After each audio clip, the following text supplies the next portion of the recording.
Hello everyone and welcome back to another AFL Fantasy Fanatics video on the channel. Round 1 is done and dusted. We are officially away for the 2025 AFL Fantasy season and it was a roller coaster. Some ups and downs definitely in round 1. Some good players, but then a few issues not having in the team. So we'll discuss that and discuss all the players in my team. So going through my score, 2065, rank of 22,786. For once, it would just be nice to have a 4-digit rank in round 1, not 5 digits. I'm sick of seeing 5 digits. At least it's not as bad as last year. Last year it was like, I can't even remember, it was like 40-something thousand. So at least this year it's inside 25k. But still, slightly disappointing start after all the research and stuff done in the preseason. In terms of plus and minus 3 for the week, plus 3 I'll be giving to Joel Frazier, 103 points. Obviously, he was priced at like 60 odd. To get 103 from him, from a player that played defence, midfield, ruck, and forward in this game. So if there was 4 positions, he would have all 4 of them. 103 points is fantastic. Had as I said, price at 61, and with the break even to 61, making some really good cash there, and his break even's going to shoot right down. I would personally prefer him to a Sam De Koning if I was to pick between the two, if you guys don't have either, but I think both are very good options. So he gets my plus 3 there. Minus 3, I think it's got to go to Harry Perryman, unfortunately. 49 points is just not what we picked him for. His break even was only 47 as well, so he's not going to make that much. He's going to still price pretty similarly, and yeah, it was disappointing after all the positive things we'd seen in the preseason. He was bumped in CBA's Ned Long and still side bottom were 2 of the top 3 in the CBA. So that was quite disappointing there. I think he'll go a bump back up. I think that had a bit to do with the Port matchup and that they were tagging Horn Francis. But obviously it's a flag. I think it's a bit of a free hit because at the end of the day, it's best 18 and he's got a buy in round 3. So if he was to have another poor score or another game where he had a bad roll, we could trade it round 3, no harm, no foul, and that's away you go. I think we've got bigger issues in our teams than a Harry Perryman. But hey, if you've had a really good start and he's one of your bigger issues and you're happy to trade him, by all means trade him because he had a poor score and he's got a bye coming up anyway. So you can trade, but I think for a lot of us, it's a bit of a free hit and we can keep him for another week. So yeah, very disappointing from Harry Perryman. Going through the rest of the team though, Tom Stewart, 95. I was pretty happy with that, considering that in the first quarter, copped a head knock from Luke Jackson. I thought he was going to come back on, and I was pretty nervous with that. And also the fact that he gave away, I believe it was 3 free kicks as well. Doesn't normally give away too many free kicks, good old Tom Stewart. So 95, I'm pretty happy with that, because as I said, and he missed the second half of the first quarter. So this could have easily been a 110 plus score. I'll take it for a guy that was priced at 88. So I'm pretty happy with him after 1 week. He's got the Saints this week as well. So this could be a big score. Jaiden Short, next, 85. Bit unders. Was on 59 at halftime. I thought that was going to be a bigger score from him. I don't expect Richmond to win that many more games this season. I expect the ball to be in defence a lot more. I think Short will score better than this. 85 at the end of the day is not the end of the world. He was priced at 81. So you get a tiny bit of upside there. He'll be better for it, and I think he'll do better. Matt Roberts, 81. Slightly unders as well, but the fact they played Brisbane as well is a tough matchup. So I wouldn't be looking at that too much. A lot of we mentioned on the pod as well last night, that a lot of the times that they got kicked to him, the umpires called not 15. It could have easily been a 90 with a few extra of those marks that were actually paid. So I'm fine with him. He's fine. He's the guy that out of him and Perryman, I'd be happy to hold it there by. So, he was okay without being too spectacular. Talk about Perryman before, talk about Frazier. So, obviously, Frazier was great. He's a big target if you don't have him. Zach Reid, really impressed with. 49 points at halftime and end up with 63. If someone told me before the game he was going to get 63, I would have said, yep, I would have bit your hand off and said, yeah, I'll definitely take it. Gain a point on not having trainer. But the fact that he was on 49 at halftime is slightly disappointing. So, I was hoping for an 80 or a 90 from there. At the end of the day, I know he's a rookie, 230k. I'll definitely take it. I'm very happy with it. Good for cash gen. It's just, as we know, when he plays on 49, you probably want a little bit more than 14 points in the second half, but he's a key defender. So, at the end of the day, he can do that. Luke Trainer, 62. Good for cash gen on the bench. Really happy I started with him. And I was a bit annoyed that I didn't originally have him at D6, but hey, at the end of the day, I'm pretty happy with him on the bench. Sam Taylor, 47. Conditions didn't suit him in this game, unfortunately. And he's not going to be a huge scorer, right? I started him in there for the cash gen. He's going to make, 85-ish K probably from this, maybe 90K. So I'll definitely take it. I'm probably not going to be looking at trading him this week just because I've got a couple of other things I want to do. And I'm fine to do that because I'll be able to loop between Reed and Trainer anyway, so that's fine. And he's got some better matchups even if I do hold post this week. So not the end of the world with a Sam Taylor there. Jordan Dawson, yeah, right. He was fantastic. I know the Crows it was a good matchup against the Saints, but he was everywhere. He 126 got tagged by Windhager in the second and third quarter. His first quarter he scored 41. He was looking great. Then got tagged, and then his last quarter I think he scored about 40 points as well. So when he had the attention, wasn't as good, but it still wasn't too bad. And Dawson just finds a way to get it done. I just think he's in for a big year. He was the second CBA attendee behind a Matt Crouch. I see that being fairly consistent there. And this was in a game where he did spend some time forward as well. So I think that today is a bit of a blueprint of what we'll get.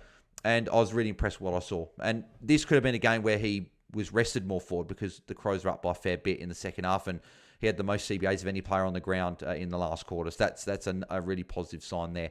So, and Sid Drabber coming on, I thought maybe that would affect Dawson's role in the second half. No, it didn't affect him. It affected more guys like your Peaklings and Rankin got rested a bit more forward in the second half of the game, sort of all wrapped up there. But Dawson, big year ahead. Still can't believe he's nearly 30% owned. And I was on him at like 4%. So, but yeah, really happy to own him there at M1. Connor Rosey, 112, really happy with that. We were obviously doing the watch along for the North and Bulldogs game, and people were saying at quarter time he wasn't looking that great. He wasn't looking 100%. He was on 17 points, and I thought, here we go. This is just we've seen this story before. But no, 112, even in a big loss from Port, it was still a great performance from Rosie in the back three quarters. And yeah, looks set for a big year himself. And hopefully, whether Port can get back on track, who knows? Hopefully for Rosie's sake and as a captain, hopefully Port can get back on track. Richmond this week, though, great matchup upcoming here. I dare say he's going to be a pretty popular captain or vice captain option heading into the week. Clayton Oliver, 84. I'm okay with that. A lot of people are going to look at the 84 and go, oh, this isn't what I wanted. 6 points of upside isn't the worst thing. Obviously the worst. It's not the end of the world. He gave away 4 free kicks. He got unlucky with a couple of them as well. It was important that 25 touches, but 5 marks, 5 tackles was impressive. That was the thing that caught my eye. And on another day, those 4 free kicks, a couple of them were tackles as well. That's over 100, right? And I'm fine with him. I think he's going to be fine, and he's got a really nice run as well from rounds 2 to 8. And Giants, we've got to remember as well, is a red matchup. It's a tough matchup. It's not easy. And Bedford went to him for little stints here and there. He went more to Petrarca, but little tiny stints here and there. Bedford was on Oliver. Tough matchup. I'm fine. He's owned by nearly 56% of the comp. So, I'm sure he'll be better. Will Day was a disappointment. So, I know that the tag was there. But he was on 31 at quarter time. He only scored 46 after that in the back 3 quarters. That was a disappointing thing that he didn't go on with it. He copped a tag from Redmond and Sam Durham. So it was a bit of a double tag there. Got Carlton this week. Whether they do tag him or not, obviously Hewitt has done jobs in the past. So it'd be interesting to see if Carlton do run a tag. They don't normally do, but Hewitt can sometimes run with someone. It'd be interesting to see how Will Day goes. I think he's down the priorities in terms of my own team. But again, if he's in your team, I think a trade from him to Tom Powell makes a lot of sense if you can make that happen. So, yeah, that'd be something I consider. Obviously, highly owned. I'm holding him for one more week, but I definitely could see why people are trading him after round 1. Ollie Holland's another one, a little bit like Will Day, a bit disappointing, but this was more not a fault of his own. His teammates were really poor on Thursday night. He was open a heap of times, and they completely ignored him. When Doherty came onto the field, Doherty actually hit him up a couple of times with these shorter kicks, and they were good kicks, and that Carlton got some scoring shots from those. But just guys like Lockie Cowan, Jacob Wiedering, Mitch McGovern, even Sard at times as well, when they got the ball, they just threw it on the boot and kicked it long. They didn't look for what the best option was. They were rushed, and it wasn't good. So he'll be better for it, and I think Hollands will be fine. Okay, he's not going to average 95, 100, but I think he's more like the 85, 90, and that's still fine at his price. So he's got a decent run as well upcoming. Hawthorn's not great, but after that, Dogs, Collingwood, Eagles, North Melbourne, Geelong, Adelaide, and St Kilda is a pretty nice run coming up until he goes Sydney GOS. So I think he's a hold, at least for a couple of weeks to see how he goes. And if not, if you've got all your, if your team is in a good spot, I think you could trade. but I feel like I'd be happy to hold him for a little bit. Nate O'Driscoll, really like him as a target if you don't have him, and I was really impressed. Had the third most CBAs for Freo, which was quite surprising. I thought he would have a bump because of Young not being there and no Bolton, but still, it was impressive to see. 85 when Freo played pretty poor. He's going to make some good cash, and if he's got this midfield role and / wing, I'm quite bullish. I think that 85 could be what he might average. So I like O'Driscoll. And if you don't have him, I'd be looking at him. Hugo Garcia was disappointing. Scored half his points, which was concerning. Essentially in the second quarter, scored 29 points there, and what was that, 30 for the rest of the game. Yeah, if you can trade him, that's probably not a bad idea. I may hold for 1 week just to see how he goes, because he's got Geelong, then he goes Richmond. So I just want to see how he goes. I might trade a Wicks because he's going to be more expensive than a Hugo Garcia, so I'll probably just hold him. But I'll talk about my trades after. But if I can't get Hasty up to who I want, Hugo Garcia could be the guy that I might have to trade, unfortunately. So that's just something I'll be watching there. Finn O'Sullivan, 59 wasn't great. Like, it's okay, it's passable, but he was essentially full-time half-back. That's exactly what we wanted to see. North Melbourne didn't really chip the ball around as much. They went quite quick. I don't expect it to be every week. I think there will be weeks where they do chip around a bit more, and I expect O'Sullivan to get a few of those +6s. So for me, I'm still fine enough with him on field, and I think he'll score better in other matchups. I think he's got Melbourne coming up this week, so that's okay. Is that Marvel? Then goes Adelaide, Sydney, Gold Coast. So bit up and down in terms of matchups, but I think he'll still be fine in his halfback role. He's got some cash to make and will be good. Both Sam Lawler and Lucas Cambrelli were really impressive on Thursday night. Sam Lawler really looks like the second coming of Dusty, and if he can be half the player that Dusty is for Richmond, Richmond fans can be very, very happy because they've got a very good player on their hands, I think. He was really good. Only 2 CBAs, but still scored 68. I think his CBAs will increase. I don't see him getting that little. I don't see him being a 60-70% midfielder, but I see it more being a 40-60, maybe 50-50 split, forward mid. So, but again, he was good. I think he will be a good target if you've got a few of the other midfield rookies already. Lucas Cambrelli, really impressive on a wing, 76. I'll take it on a night that Carlton weren't very good. So he was very good and definitely someone that you can look at fielding. Rucks, they're probably both unlucky they didn't get my +3 along with a Dawson and Bailey Smith. But Tristan Sherry, the big X, massive last quarter, 47 points, and that was with 0 tackles as well. So just incredible. 129. Very, very happy with that as captain to lock that away. And now we get to have him as a backup captain and get to VC a few people as well. So, really happy with the big X. And Tom de Koning as well did more than what we would have thought. But we know that he's got this ceiling, right? He started off pretty slow, but he really got going in the second half and was very, very impressed with his game against Richmond. We know Richmond's a good matchup. Nank also scored really well. That typically is what happens against Richmond.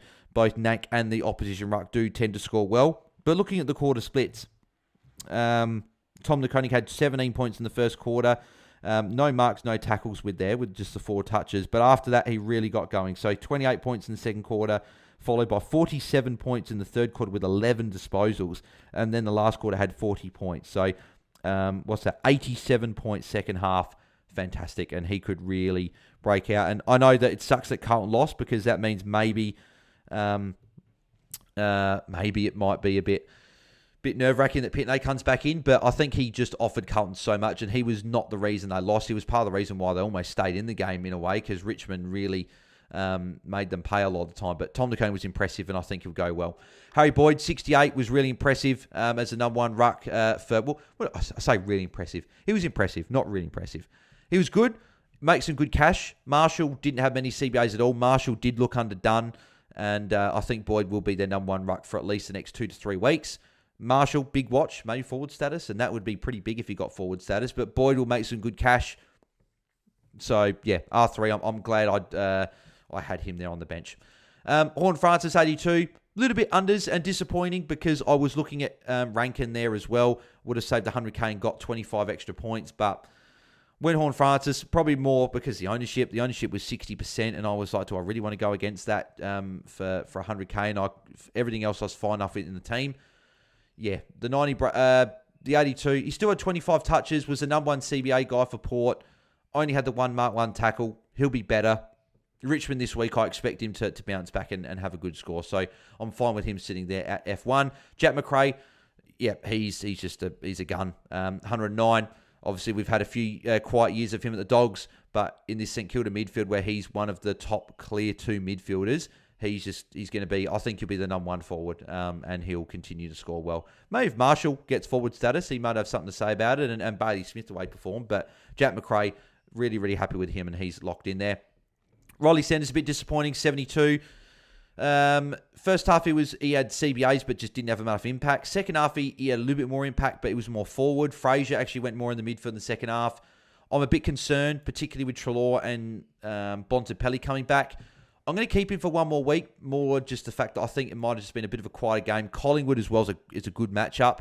So I'm going to keep him for one more week, but if he was to form this way again, he's a guy that I'd be looking at trading. So for me, I'm a bit concerned with him, but a bit of a watch moving forward. And yes, I did try to keep that yawn in, by the way, if people were wondering why I was looking like that. Bailey Smith, fantastic. 126, looked fantastic. Looked like he hadn't missed any time at all.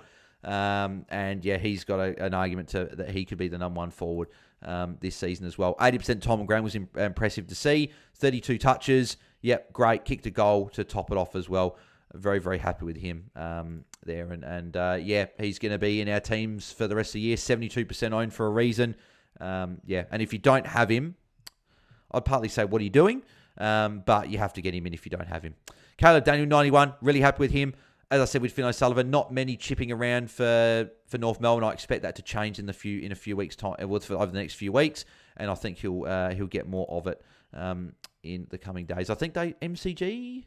Oh no, why do I think they play Collingwood this week? No, Marvel against Melbourne. I think that there might be a bit more chipping around from the North guys, and Caleb Daniel might get a ton in this game. But 91, 41 points of upside. You're definitely taking that. Sam Davidson, a little bit unders, a bit quiet. I think he was on 34 points at half-time. Didn't really get much of it after that, unfortunately.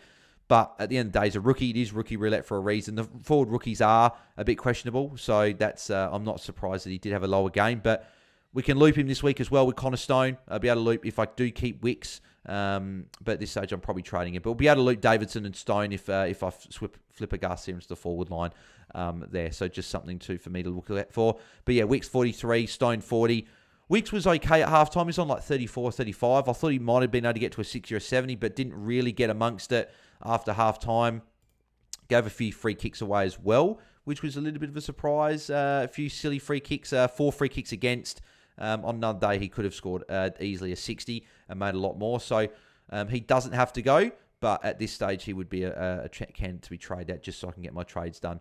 Connor Stone as well, 40. A bit quiet. Conditions weren't great, but he'll be a bit of a slower burn, but he's still going to be fine. He's going to make a bit of cash and obviously double price increase and good for a blue dot to loop a couple of forwards this week.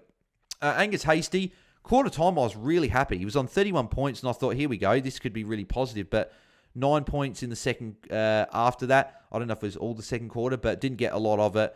And then he got subbed out, I think, not too far into the third quarter. So, yeah, I think he was on 40 at halftime, and I was thinking that's great. But then didn't get any of it in the third quarter and got subbed out. So that was disappointing there. And he's a guy that I'm going to be looking at trading. So, but that's the team. That's how it went in round one. In terms of rage trades or trades I'm looking at doing, if I can get it done, I would love to do Wicks down to Levi Ashcroft, putting Kyo Garcia back into the forward line, and then going at Angus Hasty up to an Xavier Lindsay. They're the ideal trades. Whether I can afford that is obviously yet to be seen. Wicks obviously will go up a fair bit, obviously, with the 43 there. It just depends how much does Levi Ashcroft go up, and then how much did Xavier Lindsay go up, and obviously Hasty will go up. So I'll probably need roughly 100 or so K to get it done. I think I may be able to get it done, but it just depends how much Wicks goes up and how much Lindsay and that go up. But I could be short. So if that's the case, maybe do I go Garcia and Wicks out and have to keep Hasty on the bench? That would be interesting what I do there. Or maybe I just go like a Garcia to a Nevitt or something or whatever, and then go Wicks to Levi Ashcroft. But I think I need those two rookies in. I could even go Garcia and Wicks down to those two rookies. I think I'd have to prioritise getting those two in. So that's my current early thinking. 23K could be handy as well in the bank to get these trades done. But I guess we'll just have to find out when lockout lists. But let me know in the comments below, guys, how you guys went in round 1. Let me know your +3s and -3s as well. And any rage trades or a trade question you guys have as well. Put them in the comments and I'll answer those when I can. And yeah, I'll be back tomorrow night for our Tuesday night Q&A as always. So if you've got your questions, get them answered there as well. And if you'd also like them answered as well, head to patreon.com/AFL Fantasy Fanatics. The link for that is in the description below. We'll be doing our Monday night live stream. Will be not too long after this video premieres on YouTube. So I'll be doing a live stream where I'll be chatting with all you guys, reviewing your own teams and reviewing the round. And you guys can, I'm hoping to be able to get maybe a few of you guys on, so to be able to get you on. You guys can ask me in person, on the stream, what your trades are. We'll obviously haven't done it before, so we'll see how it goes. But we're doing that tomorrow night. Yeah, and you got plenty of other bonus exclusive content throughout the season. And if you'd like to help support us as well, then you can make sure you get head over to patreon.com/AFL Fantasy Fanatics. But that'll do us for the video. Round 1's in the books. Good to have footy and fantasy back. Bit of roller coaster, but hopefully a better round 2 and hopefully onwards and upwards from here. But appreciate you guys tuning in as always, and we'll catch you guys tomorrow night for our Tuesday night Q&A. So thanks everyone. Catch you then. See ya.